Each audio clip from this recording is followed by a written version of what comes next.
వాక్యం చదువుకున్నాం. ద్వీపములారా, నా మాట వినుడి, దూరమునున్న జనములారా ఆలకించుడి. నేను గర్భమును పుట్టగానే యెహోవా నన్ను పిలిచెను. తల్లి నన్ను ఒడిలో పెట్టుకున్నది మొదలుకొని ఆయన నా నామమును జ్ఞాపకం చేసుకును.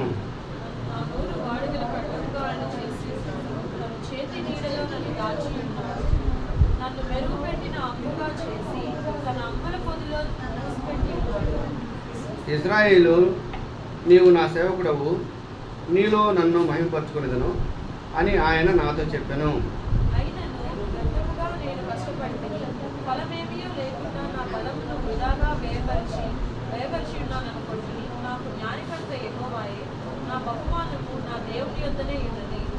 యెహోవా దృష్టికి నేను గనుడనైతిని, నా దేవుడు నాకు బలమాయను.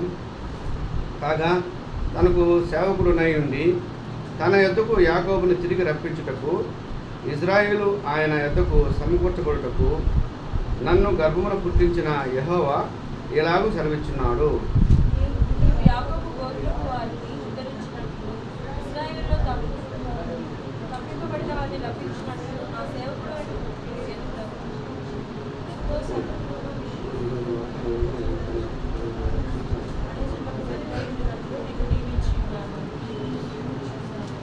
ఇజ్రాయేలు విమోచకుడును పరిశుద్ధ దేవుడునగు యెహోవా మనుషుల చేత నిరాకరింపబడిన వాడును, జనులకు అసహ్యుడును నిర్దయాత్ముల సేవకుడునగు వానితో ఎలాగ సెలవిచ్చున్నాడు. యెహోవా నమ్మకమైన వాడనియు, ఇజ్రాయేలు పరిశుద్ధ దేవుడు నిన్ను ఏర్పరచుకునిననియు రాజులు గ్రహించి లేచెదరు, అధికారులు నీకు నమస్కారం చేసెదరు.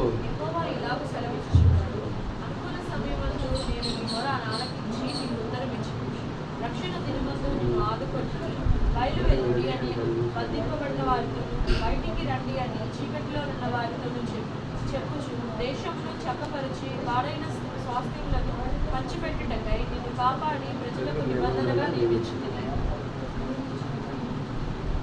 మార్గములలో వారు మేయుదురు, చెట్లు లేని మిట్టలన్నిటి మీద వారికి మేపు కలుగును. వారి యందు కరుణించువాడు వారిని తోడుకొని పోవు, నీటి బుగ్గల యొద్ద వారిని నడిపించు. కాబట్టి వారికి ఆకలి అయినను తప్పి అయినను కలుగదు, ఎండమాగులైనను ఎండ అయినను వారికి తగులదు. నా పర్వతములన్నింటినీ త్రోవగా చేసేదను, నా రాజమార్గములు ఎత్తుగా చేయబడును. చూడుడి, మీరు దూరము నుండి వచ్చుచున్నారు, మీరు ఉత్తర దిక్కు నుండి పడమటి దిక్కు నుండి వచ్చుచున్నారు, మీరు సీనియుల నుండి వచ్చుచున్నారు. శ్రమ నొందిన నా జనుల యందు జాలిపడి యెహోవా తన జనులను ఓదార్చి ఉన్నాడు. ఆకాశమా ఉత్సాహధ్వని చేయము, భూమి సంతోషించుము, పర్వతములారా ఆనందధ్వని చేయుడి. అయితే సీయోను, యెహోవా నన్ను విడిచిపెట్టి ఉన్నాడు, ప్రభువు నన్ను మరచి ఉన్నాడని అనుకొనుచున్నది. స్త్రీ తన గర్భమున పుట్టిన బిడ్డను కరుణింపుకుంటా తన తండ్రి పిల్లను మరచునా, వారైనా మరచెదురు కానీ నేను నిన్ను మరవను. చూడుము, నా అరచేతుల మీదనే నిన్ను చెక్కి ఉన్నాను, ఈ ప్రాకారములు నిత్యము నా ఎదుటనున్నవి. ప్రార్థన చేసుకున్నాం ప్రభు సహాయం కొరకు.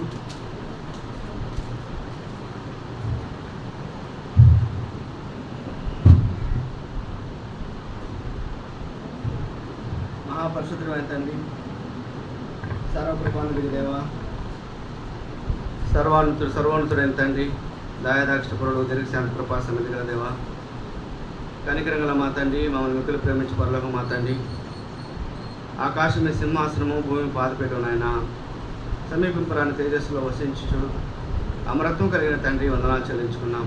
మీ ప్రియకుమారుడును మా ప్రాణప్రియుడు, మా రక్షకుడు, విమోచకుడైన యేసుక్రీస్తు వారి శ్రేష్టమైన దివ్యమైన నామములో ఉదయకాలం మేము స్తుతించి కనపరుస్తున్నాం తండ్రి.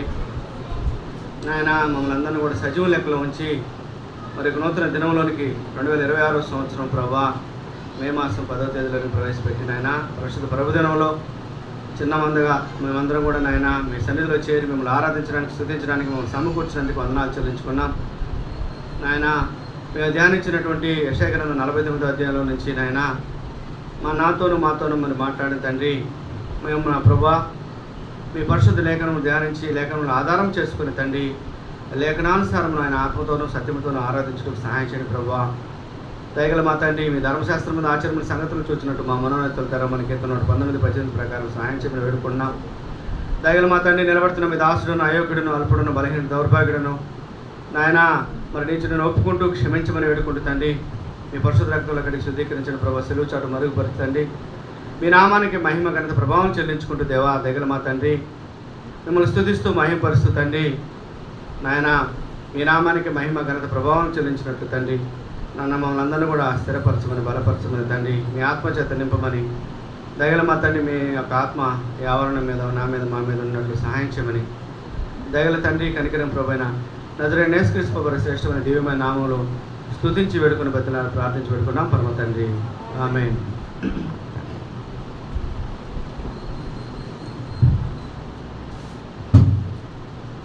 యెషయా గ్రంథం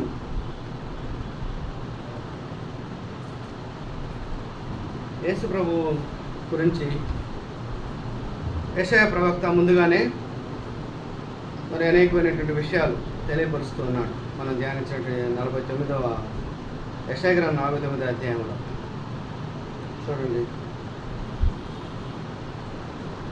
6వ వచనంలో, నీవు యాకోబు గోత్రపు వారిని ఉద్ధరించినట్లును ఇజ్రాయేల్లో తప్పించబడిన వారిని రప్పించినట్లును నా సేవకుడు ఉండుట ఎంతో స్వల్ప విషయము. భూదిగంతుల వరకు నీవు నేను కలుగజేయు రక్షణకు సాధనమగుటకై అన్ని జనులకు వెలుగైండునట్లు నిన్ను నియమించి ఉన్నాను.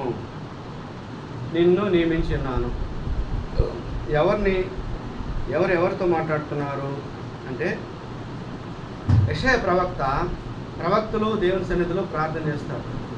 ప్రవక్తలు దేవుని సన్నిధిలో ప్రార్థిస్తున్నప్పుడు దేవుని యొక్క స్వరము, దేవుని యొక్క ఆలోచన, దేవుని యొక్క చిత్తము ప్రవక్తలకు బయలుపరచబడుతుంది. ఆ ప్రవక్తలు వారు దేవుని యొక్క ఉద్దేశాలను వాళ్ళు ప్రవచిస్తారు.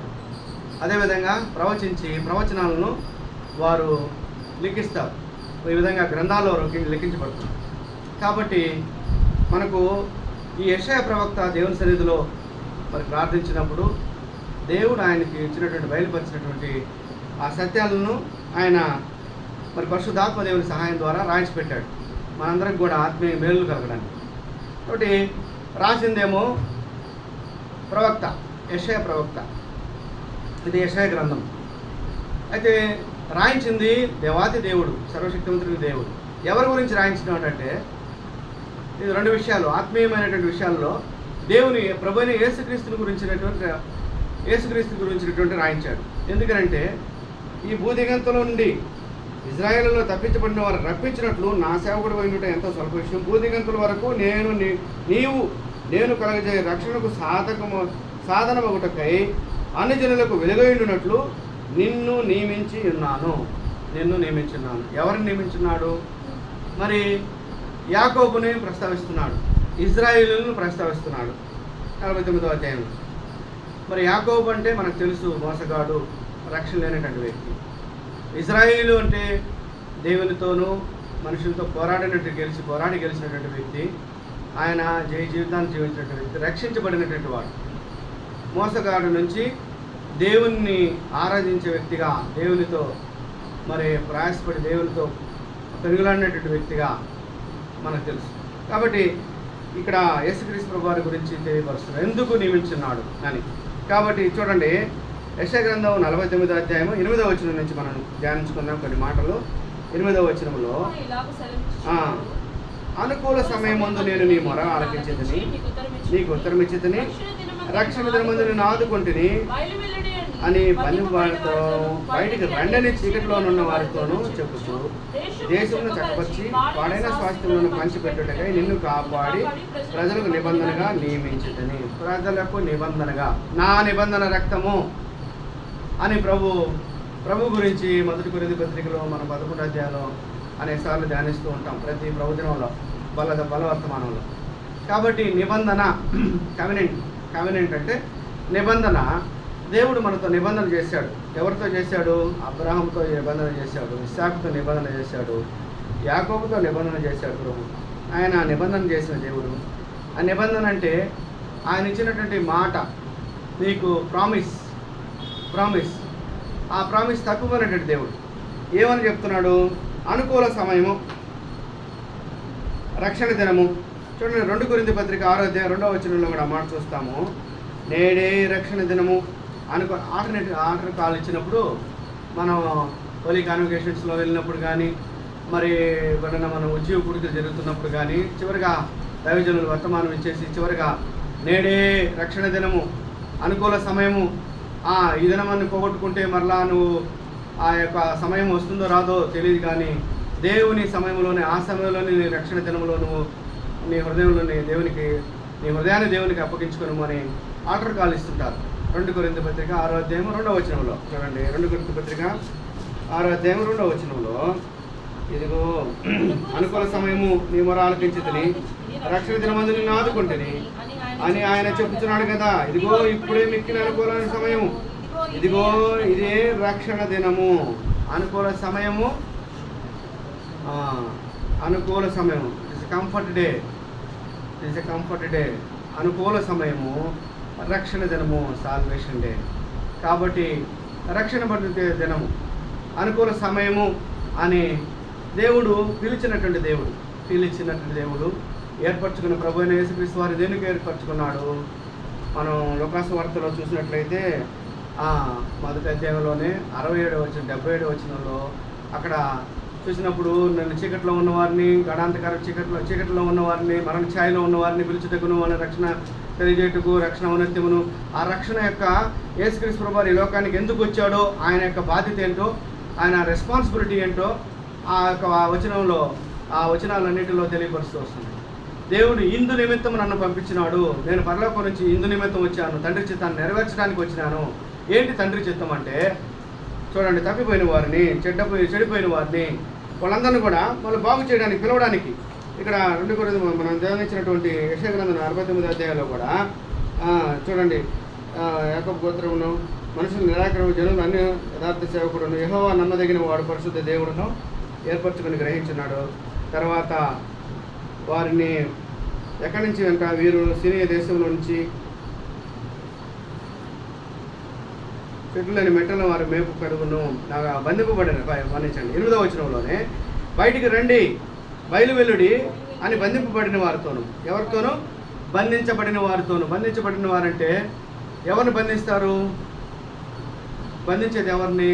నేరం చేసిన వాళ్ళని బంధించి జైల్లో పెడతారు. బంధించబడిన వారు, పాపం చేసిన వారిని, పాప బంధకాల్లో ఉన్నటువంటి వారిని ఎవరిని పిలుస్తున్నాడట? పాప బంధకాల్లో ఉన్న వారిని ఎవరిని అంటున్నాడు? బయటికి రండి, బంధింపబడిన బయలు వెల్లుడి అంటే బయటికి రమ్మని అని బంధింపబడిన వారితోనూ, బయటికి రండి అని చీకటిలో ఉన్న వారితోనూ చెప్పు. చీకటి అంటే పాపంలో ఉన్న వారితోనూ, దేశమును చక్కపరిచి పాడైన స్వాస్థ్యములను పంచిపెట్టుటకై నిన్ను కాపాడి ప్రజలకు నిబంధనగా నియమించింది.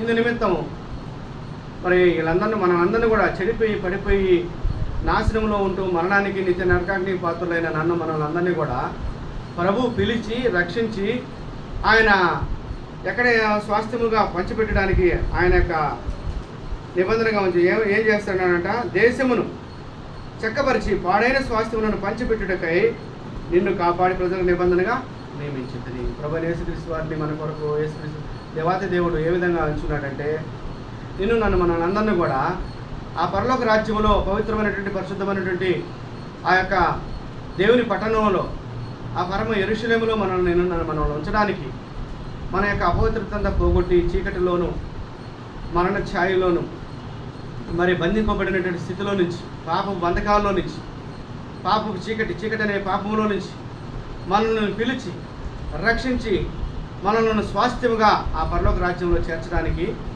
ఆయనను ఏర్పరచుకున్నాను. ఎవరిని? యేసు ప్రభు వారిని ఏర్పరచుకొని ఆ పని నిమిత్తం ఈ లోకానికి పంపించినాడు. కాబట్టి నేడే అనుకూల దినం, రక్షణ దినం, సాల్వేషన్ డే, రక్షణ దినము. ఈ రక్షణ దినము అంటే రక్షించడానికి. ఈ రక్షణ గురించి ప్రపంచం అంతా ఎందుకు గొప్పగా చెప్పుకున్నారు? రక్షించబడడం అంటే, ఈ లోకంలో రక్షణ అంటే దాని గురించి గొప్పగా ఆలోచించరు. ఒక భక్తుడు అంటాడు, salvation is the greatest miracle in the world. ఈ యొక్క రక్షణ అనేటువంటిది ప్రపంచంలో వింతలు 7 8 ఉన్నాయి. ఆ వింతల్లోకి, ఆ వింతల్లోనే అన్నిటికీ మించినటువంటి వింత, గ్రేటెస్ట్ మిరాకిల్. ఆ యొక్క వింతల కంటే, అద్భుతాల కంటే అద్భుతం అంట రక్షణ.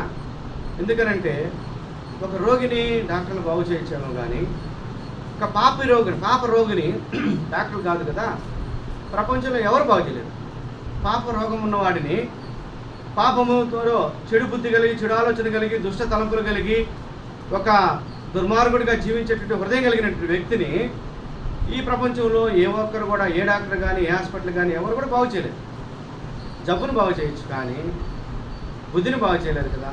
అయితే ఆ యొక్క పాప రోగాన్ని బాగు చేసేది ప్రభు అయిన యేసుక్రీస్తు వారే. కాబట్టి ఆ పాప రోగాన్ని నుంచి విడిపించినప్పుడు చీకటి అనేది పాపంలో ఉన్నటువంటి మనను బయటికి రండిని పిలిచేది ఎవరు?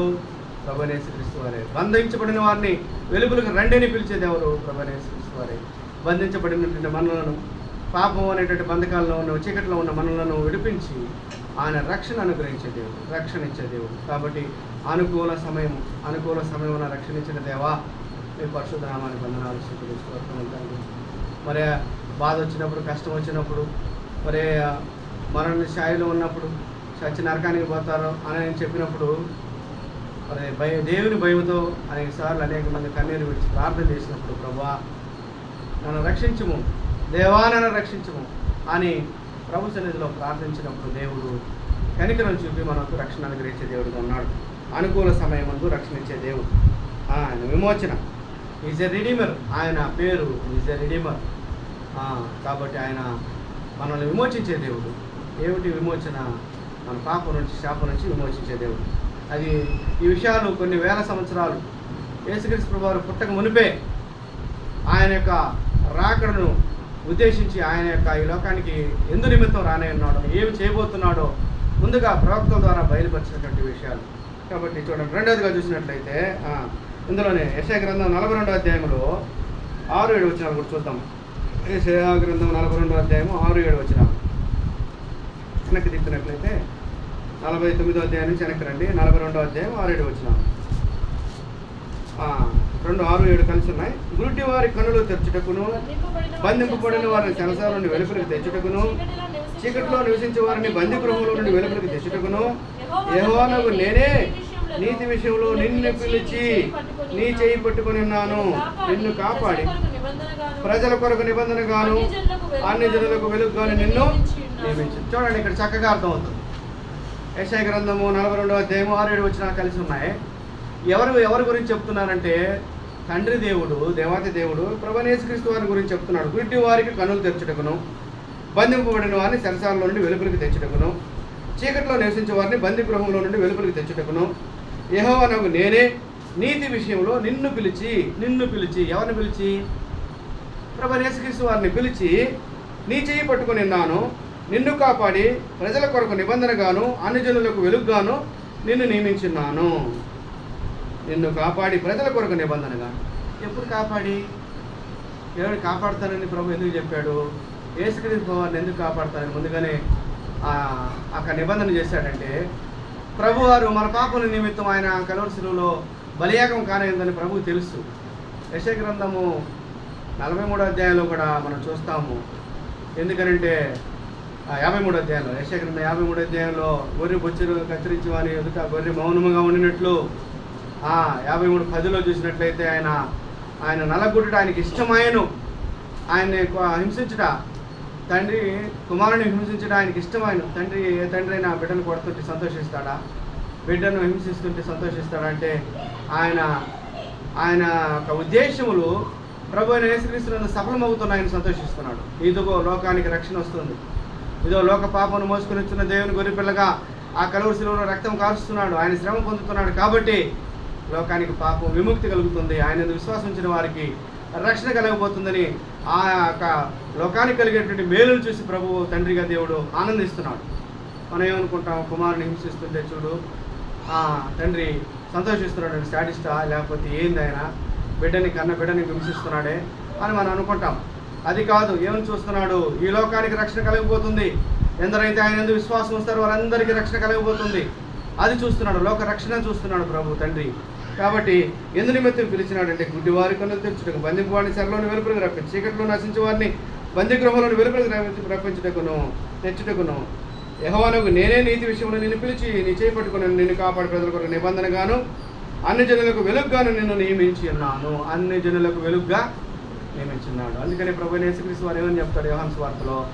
I'm the light of the world, I'm the light of the world అంటాడు. నేను మనల్ని కూడా అంటాడు, we're the light of the world. మీరు కూడా లోకమునకు వెలుగై ఉన్నారు.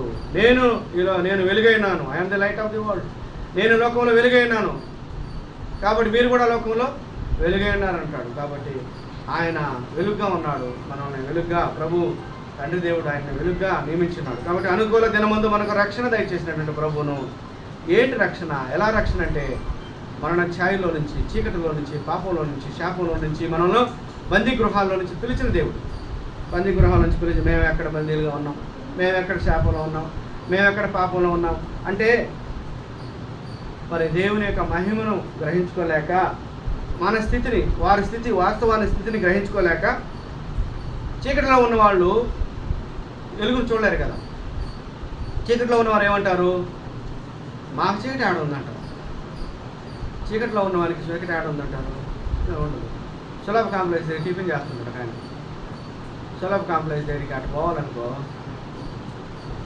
ఆ ఏరియా దగ్గరలో పోవాలని, ఆ రూట్లో పోవాలని నేను తిరుక్కొని అట్టు వచ్చేవాడిని. ఒక మా అత్తగారి దగ్గర అప్పుడు ఉంటే ఒకసారి ఆ సులభ కాంప్లెక్స్ దగ్గరికి వెళ్తే అక్కడే సులభ కాంప్లెక్స్ దగ్గర పొట్ల ఎత్తుకొని ఇడ్లీ టిఫిన్ తెచ్చుకొని చక్కగా తింటా ఉన్నాడు. ఎవరైనా సులభ కాంప్లెక్స్ దగ్గర అదోని పోవాలంటేనే వాసన తట్టుకోలేము. అక్కడ ఉండి ఆయన తింటున్నాడు. ఎందుకంటే అలవాటు అయిపోయింది, ఆయనకి అలవాటు అయిపోయింది. ఆయన ఏం పట్టించుకోవట్లేదు. మరి పాపంలో ఉన్న వ్యక్తి, చీకట్లో ఉన్న వ్యక్తులు మరి వెలుగుని గురించి చెప్తే ఏం అంగీకరిస్తారు? వాళ్ళకి పాపం శాపం అలవాటు అయిపోయింది. ఇదే సత్యం అనుకుంటారు. చీకటే మంచిది, పాపమే మంచిది, శాపమే మంచిది, నిత్య నరకాగ్నియే సంతోషం అనుకుంటారు. కానీ వెలుగు గురించి చెప్పినప్పుడు వాళ్ళు గ్రహింపలేరు. అందుకనే వారు మనోనేత్రములు గుడితనం కలిగజేసింది ఎవరు? సాతానుడు. వాళ్ళ మనోనేత్రానికి గుడితనం కలిగజేస్తున్నారు. మనకు ఎప్పుడైతే ప్రభువు ఆయన పిలుపుని అందుకొని చీకట్లో ఉన్న వారిని మనం వెలుగులోనికి పిలుస్తున్నాడని ఎప్పుడైతే గ్రహించుకుంటామో మనం వెలుగులోనికి రప్పించిన దేవుని మనము ఆత్మతో సత్యంతో ఆరాధిద్దాం. రెండోదిగా చూసినట్లయితే చూడండి, మరి లోకాసు వార్త 4వ అధ్యాయంలో కూడా అదే మాటలు ఉన్నాయి. పాడైన స్థలములను 44వ అధ్యాయం 26వ వచనంలో కూడా చూద్దాం. యెషయా గ్రంథం 44:26, 44వ అధ్యాయము 26వ వచనంలో కూడా ఆ మాటలు చూడండి. 44వ అధ్యాయము యెషయా గ్రంథము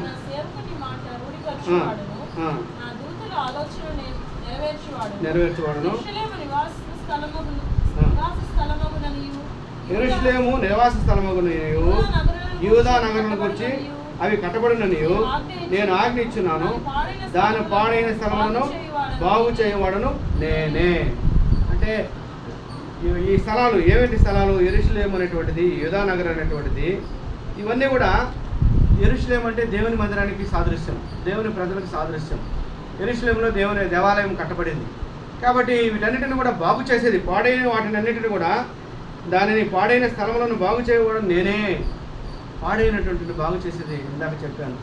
మనం ఈ లోకంలో ఏ జబ్బుకైనా మరి శరీర సంబంధమైన వ్యాధులకి మరి ట్రీట్మెంట్ ఉండొచ్చు, బాగు చేయొచ్చు. కానీ పాపరోగానికి మందు లేదు. పాపరోగానికి దేవుని దగ్గరే మాత్రమే మందు ఉంది. కాబట్టి పాడైన దాన్ని, పాడైన స్థలములను అంటే పాడైన మందిరాలు కావచ్చు, పాడైన కుటుంబాలను కావచ్చు, పాడైన నగరాలు, పాడైన దేశం కావచ్చు, మరి పాడైనటువంటి వ్యక్తిని కావచ్చు, బాగు చేసేది మన ప్రభువైన యేసుక్రీస్తు వారే. ఆయన రక్తము సమస్త పాపలను, దుర్నీతి నుంచి కడిగి మనలను పవిత్రపరుస్తుంది. కాబట్టి రక్షణ నేడే అనుకూల దినము, రక్షణ దినము. కాబట్టి అనుకూల దినం దేనికంటే, దేనికి అనుకూల దినము అంటే, దేనికి అనుకూల దినం అంటే రక్షణ కొరకు.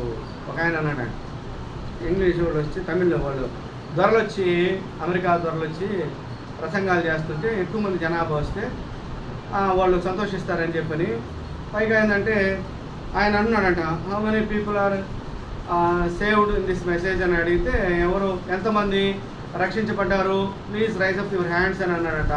దయచేసి మీ చేతులు పైకి ఎత్తానంటే ఈయన ట్రాన్స్లేషన్ చేస్తున్నాడు. ఆయన ఎత్తిన పేరుకి బిర్యానీ ఎల్లరికి పిడిగాము అని అన్నాడు. ఎంతమందికి బిర్యానీ అంటే ఇష్టమో చేతులు ఎత్తండి అన్నాడంట. ఎందుకనంటే ఆ మాట చెప్పాం కానీ అందరూ ఇతనే చేతులు. వావ్, ప్రైజ్ ద లార్డ్, దేవుని స్తోత్రం, praise the Lord, glory to God. అందరూ చాలామంది, ఆల్ పీపుల్ ఆర్ సేవ్డ్ అని, ఆయన చాలామంది రక్షించబడ్డారని ప్రసంగం చేస్తున్నాడు. ఎందుకంటే తప్పుడు ట్రాన్స్లేషన్. ఎంతమందికి బిర్యానీ ఇష్టం అంటే అందరికి ఇష్టం చేతులు ఎత్తారు. ఎంతమంది రక్షించబడ్డారని అంటే ఎద్దామా వద్దా, రక్షణ కార్యం జరిగిందా లేదా, మరి కన్నీటితో రక్షించబడ్డాం అనేటువంటి ఆటోమేటిక్గా చేతులు ఎత్తేస్తారు నిజంగా రక్షించబడిన వారు. పక్కన ఎత్తిన నేను కూడా ఎత్తాలనుకునేవాళ్ళు. ఇలాగా రక్షణ కార్యం జరిగిందా లేదనేటువంటి విషయాల్లో దేవుని సన్నిధిలో, అందుకని రక్షించబడడానికి దేవుడు ఈ లోకానికి యేసుక్రీస్తు ప్రభువుని పంపించాడు మనం రక్షించడానికి. కాబట్టి నేడే రక్షణ దినము, అనుకూల సమయము అని యెషయా గ్రంథము 49వ అధ్యాయంలో 8వ వచనంలో చెప్పబడింది. కాబట్టి ఇది రక్షణ దినము. రెండోదిగా చూసినట్టయితే ఆయన 49వ అధ్యాయము 9 నుంచి 10 వచనాలు చూద్దాము. 9వ వచనం నుంచి 10 వచనాలు. మార్గంలో వారు మేయుదురు, చెట్లు లేని మెట్టలన్నిటి మీద వారికి మేపు కలుగును, తోడుకొని పోవచ్చు, నీటి గుగ్గలతో వారిని నడిపించును. కాబట్టి వారికి ఆకలైన దప్పియైనను కలవదు, ఎండమావులైనను ఎండ అయినను వారికి తాగలదు. 9-10 వచనాలను చూసినట్టయితే మేపుట. ఇప్పుడు మన ప్రభువు యోహాను సువార్త 10వ అధ్యాయంలో ఏం చెప్పబడింది? ఆయన గొర్రెలకు మంచి కాపరి. అందుకనంటే ఆయన గొర్రెలు మంచి కాపరి, తన మంద కొరకు తన ప్రాణం పెడతాడని మంచి కాపరి.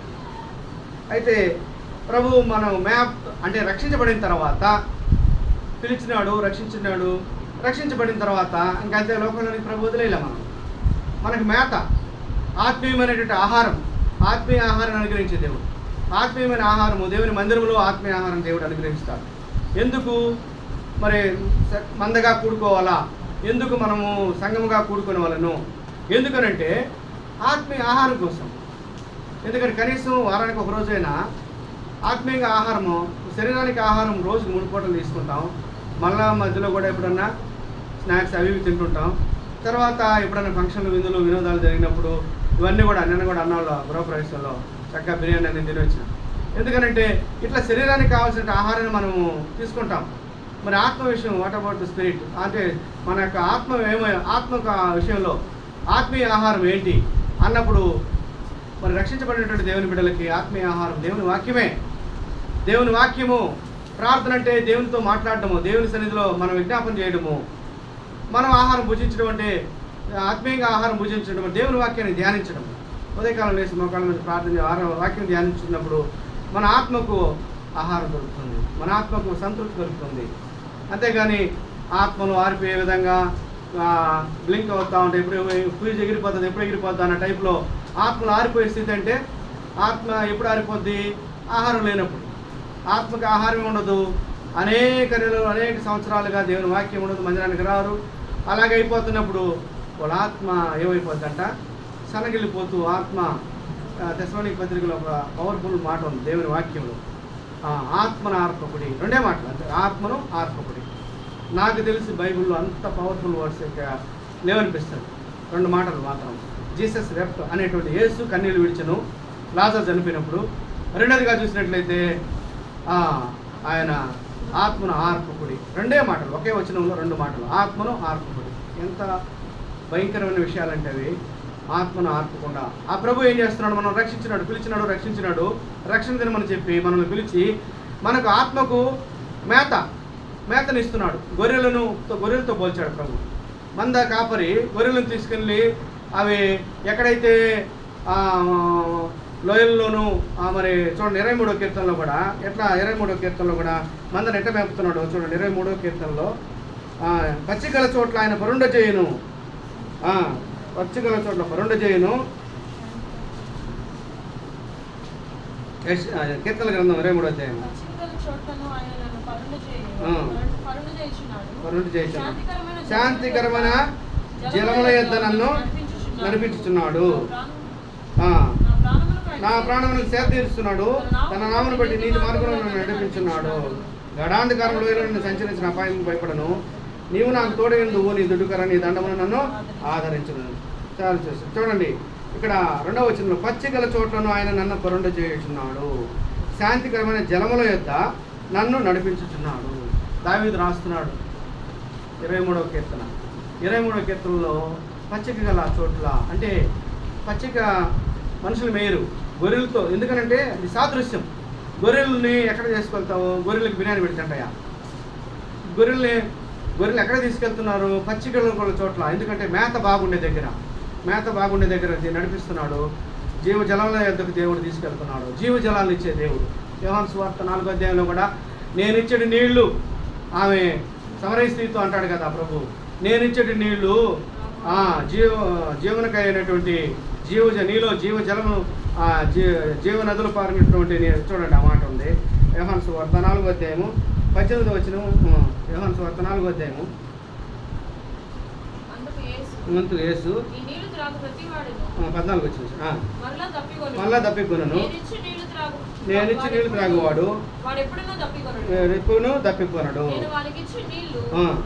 నిత్య జీవం కలిగినటువంటి నీటి బుగ్గగా ఉండును. కాబట్టి ప్రభువు సెలవిస్తున్నాడు. ఎలాంటి నీళ్ళు ఇస్తున్నాడు, ఎలాంటి ఆహారాన్ని ఇస్తున్నాడు అంటే మనలో దప్పికి తీరేటువంటి, మన మామూలు నీళ్లు తాగితే దప్పికి తీరిపోతుంది. అదేవిధంగా యోహాను సువార్త 6వ అధ్యాయంలో కూడా మీరు మీ పితరులు మన్నాను తిన్నారు, చనిపోయినారు, అయితే నా శరీరము నా రక్తమును తిన్నవాడు మరి నిత్యజీవము గలవాడు, వాని అంత్యదినంలో నేను వానిని లేపుదునన్నాడు. కాబట్టి ప్రభువు జీవింపచే ఆత్మనిచ్చే దేవుడు, జీవింపచే ఆహారమునిచ్చే దేవుడు, యుగయుగాలు ఆయనతో సన్నిధిలో జీవింపజేసేటువంటి జీవాహారం ఇచ్చే దేవుడు. అందుకే అంటాడు నేనే జీవాహారమును, పైనుంచి దిగి వచ్చినటువంటి జీవ ఆహారము నేనే జీవాహారమును. జీవ ఆహారము, జీవం అంటే జీవించేటువంటిది, జీవింపచే ఆహారము. కాబట్టి అటువంటి ఆహారం ఇచ్చే దేవుడు. కాబట్టి మనకు పిలిచినాడు, రక్షించినాడు, వదిలేశాడా ప్రభు లోకంలో? వదిలేలా. ఎందుకంటే నేడే రక్షణ దినము, అనుకూల దినమని ఆ దినాన్న మనల్ని రక్షించిన దేవుడు మనకు ఆహారాన్ని ఇస్తున్నాడు, మనల్ని నడిపిస్తున్నాడు. యెషయా గ్రంథం 49వ అధ్యాయంలో 8-9 వచనాల ప్రకారం చూసినట్లయితే మనలను ఎట్లా నడిపిస్తున్నాడు? 9వ వచనంలో మనలను ఆయన మరి జీవజలంలో ఎద్దకు ఆయన మేత మేసినట్లు మనలను నడిపిస్తున్నాడు. చూడండి, యెషయా గ్రంథం 49వ అధ్యాయంలో మేత మేసినట్లు ఆయన మనలను నడిపిస్తున్నాడు. 9వ వచనంలో మార్గంలో వారు మేయుదురు, చెట్లు లేని మెట్టలన్నిటి మీద వారికి మేపు కలుగును. చెట్లు ఉండవు, మెట్ట ప్రాంతాలు ఉంటాయి, అయినా దేవుడు మేతను కలుగజేసే దేవుడు, ఆహారం ఇచ్చే దేవుడు. కాబట్టి మనకు ఆహారం ఇస్తున్నాడు, అంత మాత్రమే కాదు జీవమును ఇస్తున్నాడు. పచ్చికల చోట్ల ఆయన బరుండ చేస్తున్నాడు. మరి నేను ఇచ్చే నీళ్లు మరి జీవమును నిత్య జీవం కలిగినటువంటి మీలో ఊరిడి నీటి బుగ్గగా ఉంటుందని ప్రభు సెలవిస్తున్నాడు. కాబట్టి మనకు మేతను ఇస్తున్నాడు, పిలిచినాడు, ఆహారం పెడుతున్నాడు. కొట్టుకుని వాని ఇంట్లో ఉంచినట్లుగా 2 దేనారం ఇచ్చాడు. 2 ఇచ్చాడంటే ఒకటి పాత నిబంధన, 2వది కొత్త నిబంధన. కాబట్టి ఆహారం ఇచ్చే దేవుడు. 3వదిగా చూద్దాము, జాలిపడి. యెషయా గ్రంథం 49వ అధ్యాయము 13వ వచనం చూసినట్లయితే శ్రమ పొందిన తన జన యందు జాలిపడి తన జనులను ఓదార్చున్నాడు. ఆకాశం ఆనందం చేయడు, భూమి సంతోషించుము, పర్వతములారా ఆయన ధ్వనిని ఆనంద ధ్వని చేయడు. ఇక్కడ ఆ మాట చూసినట్టే ఓదార్చే దేవుడు. యెహోవా జాలిపడి ఓదార్చే దేవుడు. ఓదార్పు అంటే, ఓదార్చడం అంటే మామూలు విషయం కాదు. ఎందుకంటే దేవుడు ఓదార్స్తే ఒక తల్లిని పోగొట్టుకున్నటువంటి బిడ్డలకి దేవుడు ఓదార్పిస్తాడు, తండ్రిని పోగొట్టుకున్న బిడ్డలకి ఓదార్పిస్తాడు. ఒకవేళ అనేక సార్లు మరి చూసినట్లయితే అనేక శ్రమలలో బైబిల్ గ్రంథంలో కూడా, పరిశుద్ధ గ్రంథంలో ఓదార్పు పొందినటువంటి వారు, మరి ఇబ్బందుల్లో ఉన్నటువంటి వారు, ప్రవక్తి అన్న ప్రార్థన ఉంటుంది సమూయేలు గ్రంథం 1వ అధ్యాయంలో. అయ్యా బిడ్డలు లేరు, పెన్నన్నాకి బిడ్డలు ఉన్నారు, నాకు బిడ్డలు లేరు ప్రభా అని దేవుని సన్నిధిలో గొడవైపు తిరిగి గొడవ పట్టుకొని నిలబడి ఆమె కన్నీరు విడుస్తూ ప్రార్థన చేస్తున్నప్పుడు ప్రార్థన ఆలకించిన దేవుడు ఆమెను ఓదార్చి ఆమెకి సంవత్సరం తిరిగిలో ఇంకా గర్భఫలాన్ని ఇచ్చి కుమారుని ఇచ్చిన సమయంలో ప్రవక్తను ఇచ్చినటువంటి దేవుడు. కాబట్టి ఆయన మరి ఓదార్చే దేవుడు, ఓదార్పును అనుగ్రహించే దేవుడు. కాబట్టి ప్రియమైన వాళ్ళకి చూడండి, మరి ఓదార్పును అనుగ్రహించే దేవుడు, ఆయన ఆహారాన్ని ఇచ్చే దేవుడు, ఓదార్పునిచ్చే దేవుడు. చూడండి, యెషయా గ్రంథం 40వ అధ్యాయం 2వ వచనంలో కూడా మాట చూస్తాం. యెషయా గ్రంథం 40వ అధ్యాయము 2వ వచనం.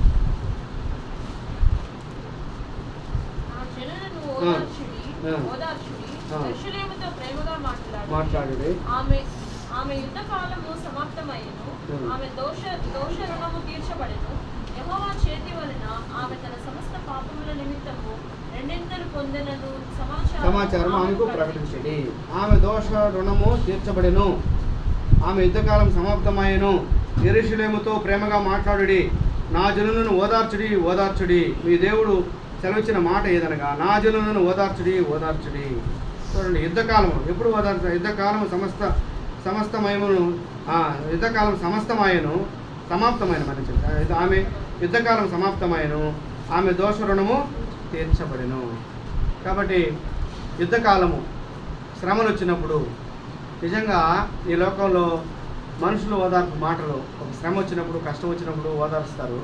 ఆ ఓదార్పు మాటలు మనుషులను ఎంతగానో ఓదార్చలేవు. కానీ దేవుడు ఓదార్స్తే హృదయము నిబ్బరము, ధైర్యము, మనోధైర్యము, దుఃఖ నివారణ, అన్ని విషయాల్లో శోధన వచ్చినప్పుడు, శ్రమలు వచ్చినప్పుడు, కష్టాలు వచ్చినప్పుడు ప్రతి ఒక్కరి జీవితాలు వస్తాయి. ఈ జీవితం ఎందుకు చనిపోతే బాగుండు అనుకునే పరిస్థితులు ప్రతి ఒక్కరి జీవితాలు కొన్ని సందర్భాలు వస్తాయి. అప్పుడు దేవుని వైపు చూస్తారు. మనుషుల వైపు చూసినప్పుడు తిన్నట్టు విని 10 మంది పోయి చెప్తారు బయట, వాళ్ళకి ఇట్టంట, వాళ్ళు ఇట్టంట మన గురించి అపహాసం చేస్తారు. మంచిగా ఉన్నట్టే ఉంటారు, మన దగ్గర ఒక మాట చెప్తారు, మనం వెళ్ళిన తర్వాత మన గురించి అపహాసం చేస్తారు, విమర్శిస్తారు. మరి నిస్సహాయ స్థితిలో ఏమి చేయలేను, కొంచెం మనుషులు కూడా ఉంటారు, ఏమి చేయలేని పరిస్థితుల్లో కూడా అంతే సరైపోద్దులే, అంత బాగానే ఉంటుంది, అంత బాగుంటుంది అని చెప్పేస్తారు. ఊరికి అంత మాట, ఉచిత సలహా. కానీ వేదన వచ్చినప్పుడు, సమస్య వచ్చినప్పుడు, దుఃఖం వచ్చినప్పుడు, ఒక వ్యాధి వచ్చినప్పుడు, మరణకరమైన వ్యాధి వచ్చింది ఎవరికి? హిజ్కియా మరణకరమైన వ్యాధి వచ్చింది. 2 రాజుల గ్రంథంలో చూసినట్లయితే 29వ అధ్యాయం. మరణకరమైన వ్యాధి వస్తే ఆయన ఏం చేశాడు?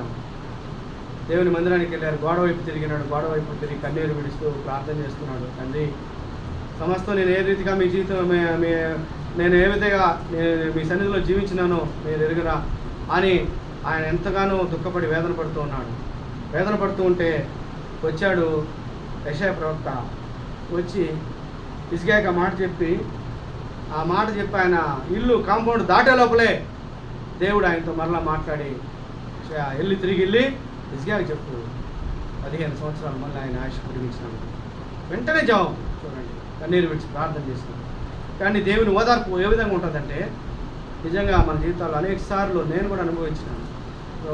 ఏం చేయాలో కొన్ని పరిస్థితుల్లో, దిక్కు దోసన పరిస్థితుల్లో నా దగ్గర ఎవరైతే మేలు పొందారో నేను పరిగెత్తి వాళ్ళకైతే ఎవరికైతే మేలు చేశానో ఏదో గొప్ప కోసం ఇట్లా అత్యుత్సాహం ప్రదర్శించి ఎందరో చేశాము. వారందరూ కూడా ఏం చేశారు?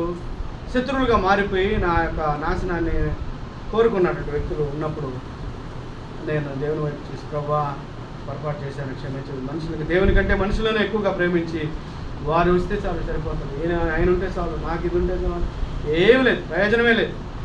ఏ మనుషుడు ఎప్పుడు కూడా ఏ అవసరాల్లోనూ మనుషుడు సహాయపడడని నొక్కి ఒక్కాలించి బలగుద్ది చెప్పగలను. నేనైతే చెప్పగలను. నిజంగా ఒక సందర్భం వచ్చినప్పుడు ఎంత ఆస్తున్నా కానీ ₹1 పని. ఎగ్జాంపుల్ ఏంటంటే, నాకు విద్యానగర్లో దేవుని మహాప్రభుని బట్టి ఒక స్కూల్ ఉంది పార్ట్నర్షిప్లో.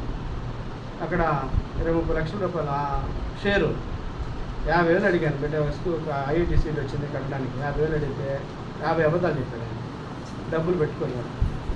ఆయన నాకే ఇబ్బంది వచ్చినా, మనకే ఇబ్బంది వచ్చినా మా గురువుగారు ఆయన చూసుకుంటాడు, నేను చూసుకుంటాడు, మా కుటుంబ సభ్యులు నేను చెప్పడం.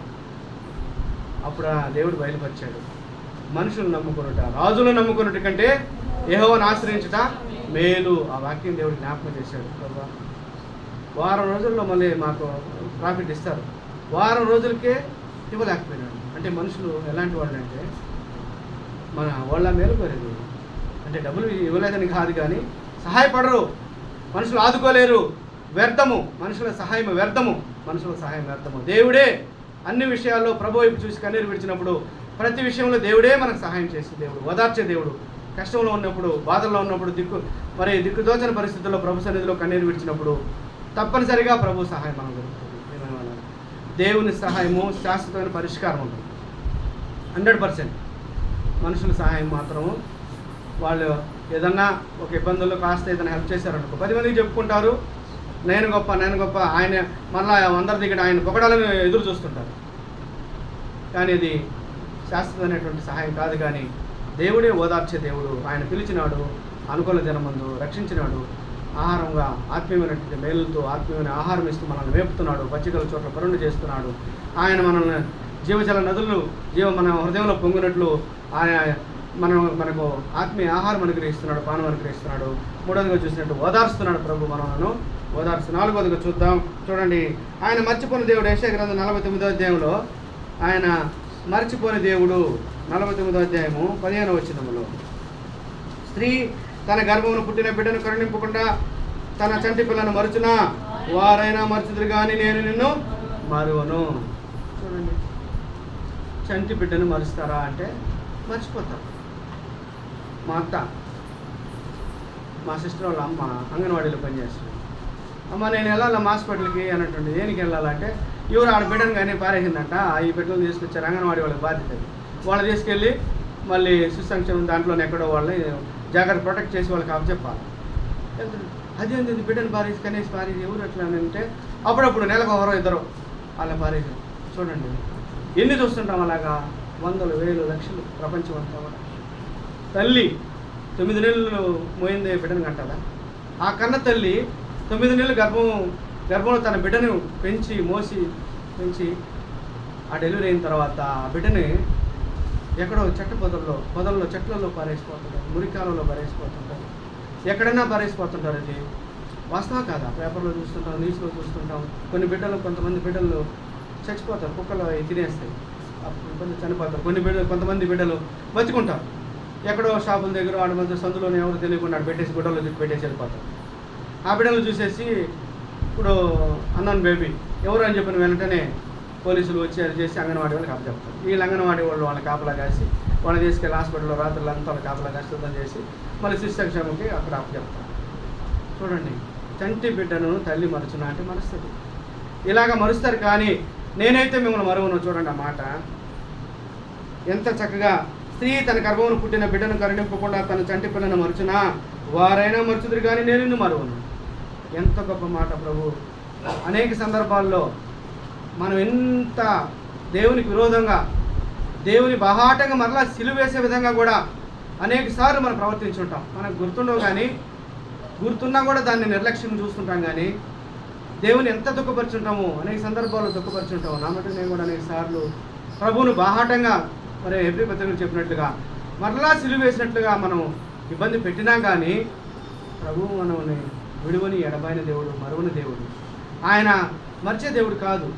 నువ్వు దుర్మార్గం చేశాను కదా ప్రభా, ఇంకంత అయిపోయింది నా పని, ఇంత పాపం చేశాను, ఇంత ఘోరంగా మీకు విరోధంగా చేశాను, మిమ్మల్ని విడిచిపెట్టేశాను, ఇంకా నేను మీకు దూరం అయిపోయినట్లే అని అనుకుంటాం. సాతాను కూడా ఏం చేస్తాడంటే అయిపోయింది, నీ కథ అయిపోయింది, నీ చాప్టర్ క్లోజ్ చేసేశారు, నువ్వు వెళ్ళిపోవడమే, ఇంకా నువ్వు వెళ్ళి మళ్ళా ఏలుంటి బ్యాక్ నువ్వు వెనక్కి వెళ్ళిపోయేసి చచ్చిపోయి నరకానికే అని సాతాను క్లారిటీ ఇచ్చేస్తాడు, స్టేట్మెంట్ ఇచ్చేస్తాడు. అయితే మన ప్రభు మరిచే దేవుడు కాదు. మనం ఎంతటి ఘోర పాపం చేసినా, దావీదు ఘోర పాపం చేశాడు. ఏమంటే చాలా సెక్షన్లు ఉన్నాయి. మరి ఆయన కిడ్నాప్, రేప్ అండ్ మర్డర్ అనేకమైనటువంటి దాంట్లో 2 సమయాల గ్రంథం 11వ అధ్యాయంలో బెర్షెబా విషయంలో పాపం చేస్తాడు. అన్నీ కూడా నాన్ బెయిలబుల్ సెక్షన్. మన ప్రకారం చూసినట్టే మరణ శిక్ష పడేటువంటి సెక్షన్లు అన్నీ.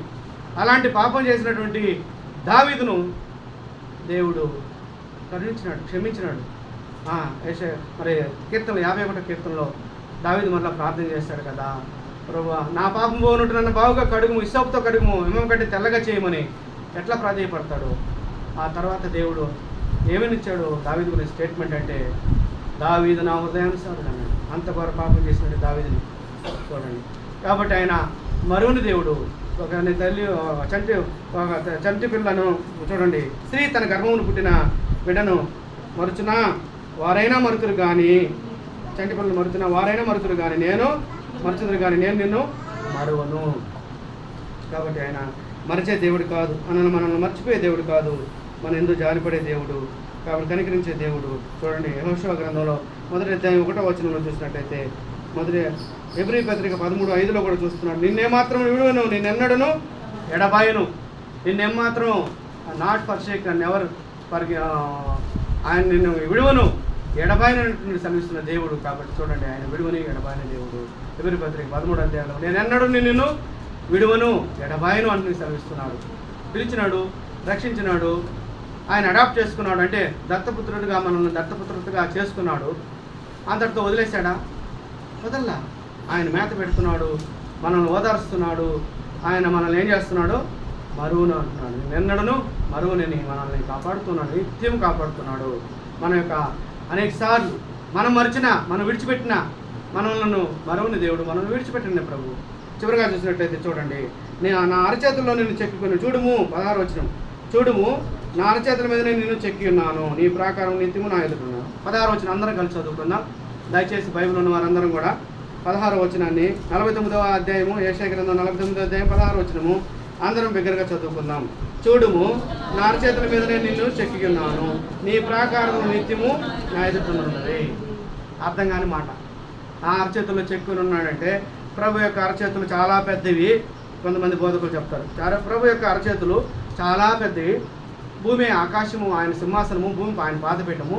కాబట్టి దేవుని యొక్క చేతులు చాలా పెద్దవి. వాటిలన్నింటిలో మనల్ని చెక్కుని ఉన్నాడు. ఆయన మనల్ని చెక్కుని ఉన్నాడు, ఆయన అరచేతులు మనల్ని చూసుకున్నాడు అని చెప్తారు. సరే, తప్పలేదు. కానీ అయితే ఇంకొక టెక్నికల్గా ఒక మాట చెప్తాను. బయో చిప్ అని ఒకటి వచ్చింది ఈ మధ్యకాలంలో. దాదాపు 42 దేశాలు సంతకాలు పెట్టినాయి. బయో చిప్ అనేటువంటిది ఒకటి వచ్చింది. అది వీపు గింజ ఆకారంలో అరచేతుల్లో ఒక చిన్న కట్ చేసి దాని లోపల ఇంప్రెస్ చేసేవాళ్ళని. ఇవన్నీ ఇది కూడా ఏంటంటే అది సాతానుకి సాదృశ్యమైన 666గా వస్తుంది. ఇవన్నీ కూడా కొంతమంది భక్తులందరూ కూడా వివరిస్తూ వచ్చినారు.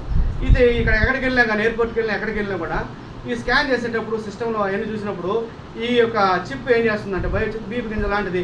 ఈ చిప్ వచ్చినప్పుడు నేను వెళ్తున్నాను అనుకో, వచ్చాడు రమణయ్య, ఆయన నెల్లూరు, మొత్తం నా డేటా అంతా ఆయనకు వచ్చేస్తుంది, కనిపిస్తూ ఉంటుంది. మొత్తం చాలా ఉంటుంది. ఎంత ఉంటే ఎంత డేటా ఫీడ్ చేస్తే అంత.